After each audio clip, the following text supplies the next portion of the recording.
And I think when you get as much sort of regrettable activity going on and sort of feeding on itself in frenzies of envy and imitation, that it has happened in the past that there came bad consequences. I'm Dudley Schroeder from Council Bluffs, Iowa. When you were younger, what first sparked your interest in investing, and what advice would you give a younger person if they wanted to invest in the stock market? Thank you. Well, I'm not exactly. I got interested probably when I was maybe 7 or thereabouts.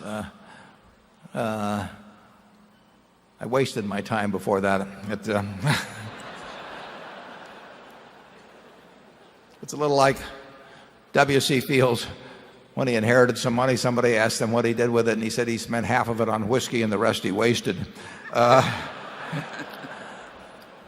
So there I was, dawdling around.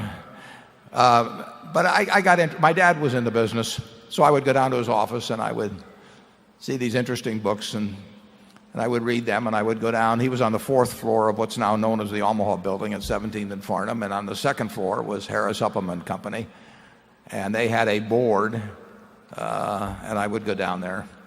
The market was open on Saturdays in those days, so I could, for 2 hours, so I could go down on Saturday, and I saw all these interesting things going across the tape, and I just read a lot. I probably took every book in the Omaha Public Library, and every book they had on investing or the stock market, basically. I was very interested in the New York Stock Exchange. I thought maybe I'd want to become a specialist when I grew up, and maybe I still will.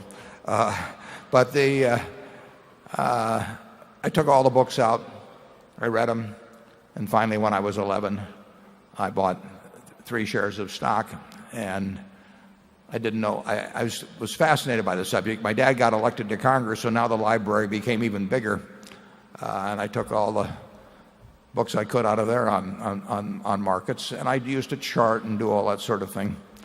And then finally I read Graham's book when I was at the University of Nebraska, The Intelligent Investor, when I was 19, and that just changed my whole framework. But the advice I would give is to read everything in sight, and to start very young. It's a huge advantage in almost any field to start young, and if that's where your interest lies, and you start young and you read a lot, you're going to do well. I mean, there are no secrets in this business that only the priesthood knows. I mean, we do not go into temples and look at tablets that are only available to those who have passed earlier tests or anything. It's all out there in black and white. It's a simple business.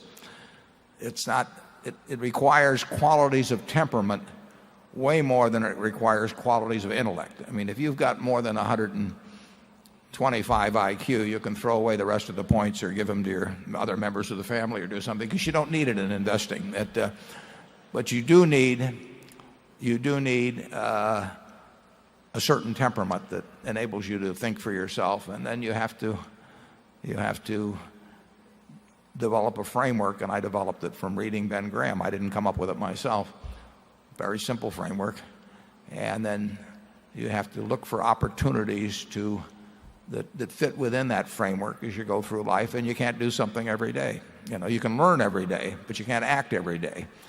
And I talked about reading the annual reports of Anheuser-Busch for 25 years, but I read the reports of Coca-Cola and Gillette and all kinds of companies long before we invested in them. And if you enjoy the game, you'll find that like playing bridge or playing baseball or whatever. And if you don't enjoy it, you probably won't do well on it. But I would advise you to start early, read everything in sight, look for the successful framework that's been successful for people. And there's nothing like Graham's, in my view. And you'll have a lot of fun, and you'll probably make a lot of money. Charlie? Well, I'm at a little disadvantage here. Warren has made himself into kind of a dean of investors, starting as a boy, and he has a greater respect for the process than I do. I have a good bit of Keynes's attitude that money management is sort of a low calling compared to being a surgeon or a lot of other things. I think the corporate types, the corporate managers ought to study investing better because they'd be better managers. And I think that everyone who thinks about through the investment process learns more about how the world really works. And I think that's very worth having. But I do not like as big a percentage of GDP as we now have going to money management and its attendant frictions. And I don't like the percentage of the nation's brain power that is now in all of these different forms of highly compensated money management. I don't think it's a good thing for the country, and I hate the fact that we've contributed to it by our own predilections. Charlie is only sitting up here next to me as part of his outreach program, actually. Please don't take any pictures that you could blackmail him with being associated with me. Charlie made a very good point there about how managers could do better if they understood investments. I find it absolutely fascinating, and I've seen this throughout my life. I've seen it close up. I will have friends who are CEOs of companies, and they'll have somebody else handle their money. If you say to them, should you buy Coca-Cola or Gillette or something like that, they'll say, that's much too tough. I don't understand that sort of thing. What do I know about investing? And then some investment banker will walk in the next day with the idea they buy a $3 billion company, which is just buying a lot of shares of stock of one company. And they'll run through some little 2-hour presentation and turn it over to a strategic planning group and think that they are then the ones that should make that decision as to whether to buy multi-billion-dollar businesses when they really don't feel they're qualified to make $10,000 decisions with their own money. And it's extraordinary what you see in corporate America in the acquisition activity. It's a little like they say about making sausage and making laws. It's better unobserved. Charlie, you have any further thoughts on that? You've seen a lot of it with me. Well, I do think that the present era has no comparable precedent in the past history of capitalism. I think we have a higher percentage of attention of our intelligent classes into buying little pieces of paper and trying to get rich doing it, and in promotional activities with big profit sharing fees.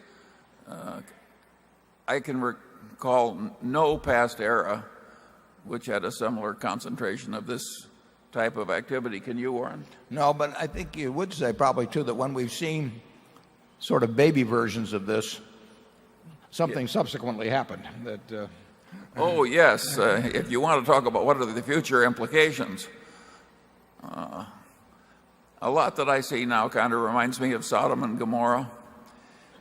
And we weren't there, incidentally. I mean, no, but there's a published account, and I think when you get as much sort of regrettable activity going on and sort of feeding on itself in frenzies of envy and imitation, that it has happened in the past that there came bad consequences.